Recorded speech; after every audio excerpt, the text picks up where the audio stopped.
All right, welcome to The Explainer. Today we're going to talk about what it really takes to be creative. And, it's probably not what you think it is. It's not about some magical talent you're born with, it's about discipline. And we're going to unpack a practical roadmap for building that creative practice based on insights from a really great creative writing course.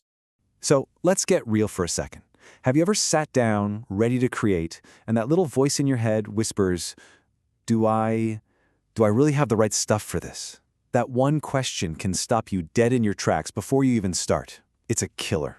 I think we all have this picture in our heads, right? The born writer, the creative genius, just sitting there while brilliance just flows out of them. But honestly, that whole idea is a myth, and it's a really intimidating one that keeps way too many good ideas from ever seeing the light of day. So today, we're going to tear that myth apart. First up, we're going to totally redefine what having the right stuff actually means. And here it is, the big secret, right at the start. Real creative success isn't something you're just born with. It's not magic. It's built. It's built by the day in, day out work of creating habits and just deciding to keep going when it gets hard. So if it's all about habits and just pushing through, that leads us to a really powerful concept about where the good stuff actually comes from. Let's talk about inspiration versus perspiration, or what I like to call the 99% rule. And who said it best? None other than Thomas Edison.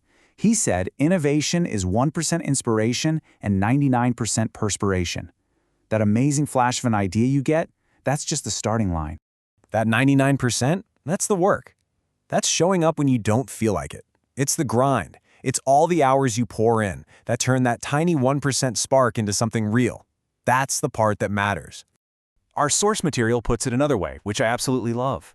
The professional is an amateur who persevered. It's not about being a genius from day one. It's about having the grit to just not quit. Okay, so if perseverance is our hero, then every hero needs a villain, right? So let's meet the biggest bad guy standing in your way. Let's talk about your nemesis, procrastination. The source is pretty blunt about this. Procrastination is the #1 killer of creativity. And here's the irony. Creative people are curious people, which means we are also really easily distracted. And what does this nemesis look like? Oh, you know exactly what it looks like. It's that endless doom scroll. It's the siren call of just one more episode on Netflix, the constant ping of your phone. Or maybe for you, it's that sudden, powerful urge to organize your entire spice rack before you can write a single sentence. We've all been there. So how do you beat this thing? You don't fight it head on. No, you outsmart it. You turn your distractions into your rewards. You make a deal with your brain. You say, okay, we're going to write for an hour, and then we get to watch Netflix for an hour. You're basically tricking your brain into working for you. Okay, we've met the enemy, we have a core strategy, now it's time to build our arsenal. Welcome to your Discipline Toolkit. We've got 6 tools for victory.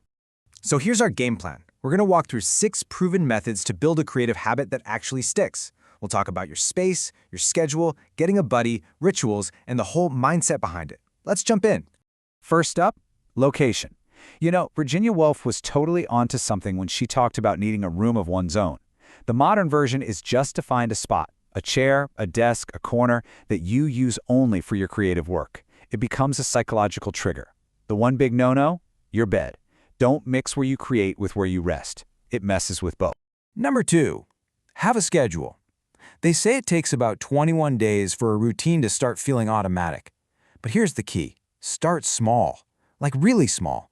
Don't try to write for 3 hours every day. Just start with 20 minutes a couple of times a week. The goal is consistency, not duration. Just show up. Tool number 3 is the buddy system. And oh man, this is a game changer. Find a friend and make a pact. Every day, you email each other 250 words. That's it. It's not about being good. It's not about being perfect. It is 100% about accountability. Knowing someone is waiting for those words, it works. Tool number 4 is so simple, but it is so powerful. Keep a journal. And this isn't about writing the great American novel. The source calls it thinking on paper.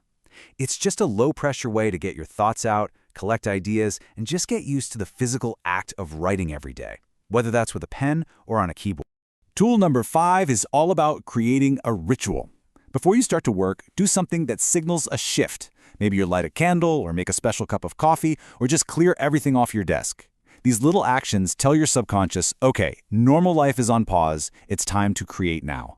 And this brings us to our final tool, and honestly, it might be the most important one of all. Because this one isn't a trick or a technique, it's a total shift in how you think about your creative time. It's about making it a gift. So here it is. Stop thinking of your creative time as a chore. It is not another thing to check off your to-do list. You have to frame it as a privilege. It's something you get to do. It's a positive, wonderful gift that you are giving to yourself. And really, that's the whole point. Building discipline isn't about forcing yourself through misery. It's about building a practice you actually love and look forward to. So I'll leave you with this question. What is one small way you can make your creative time a gift to yourself, starting today?